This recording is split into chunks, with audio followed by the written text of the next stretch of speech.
মঙ্গলবার ভারত এবং শ্রীলঙ্কার মধ্যকার ম্যাচ দিয়ে পর্দা উঠেছে নারী ওয়ানডে বিশ্বকাপের। বৃহস্পতিবার পাকিস্তানের বিপক্ষে ম্যাচ দিয়ে বিশ্বকাপ মিশন শুরু করতে যাচ্ছে বাংলাদেশ দল। বিকেল 3:30টায় কলম্বোর রানা সিংহে প্রেমাদাসা স্টেডিয়ামে শুরু হবে খেলা। বিশ্বকাপের আগে নিজেদের প্রস্তুতিটা বেশ ভালোভাবে সেরে নিয়েছে টাইগ্রেসরা। সবশেষ প্রস্তুতি ম্যাচে শ্রীলঙ্কাকে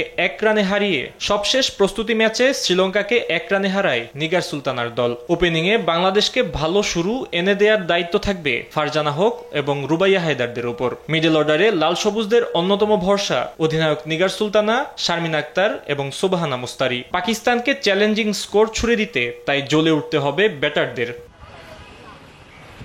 বোলিংয়ে বাংলাদেশের বড় ভরসা দুই স্পিনার নাহিদা আক্তার এবং ফাহিমা খাতুন। কলম্বোর স্পিন সহায়ক উইকেটে তারা হতে পারেন বাংলাদেশের উইনিং ফ্যাক্টর। এছাড়া পেস বোলিংয়ে তাদের সঙ্গ দেবেন মারুফা আক্তার এবং ফারিহা তৃষ্ণা। পাকিস্তানকে অল্পতে গুটিয়ে দিতে টাইগ্রেস বোলারদের নিতে হবে বাড়তি ভূমিকা।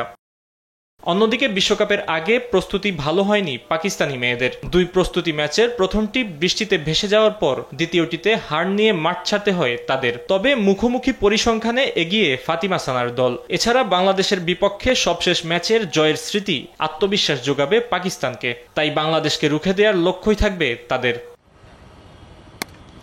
স্পোর্টস ডেস্ক, দেশ টিভি।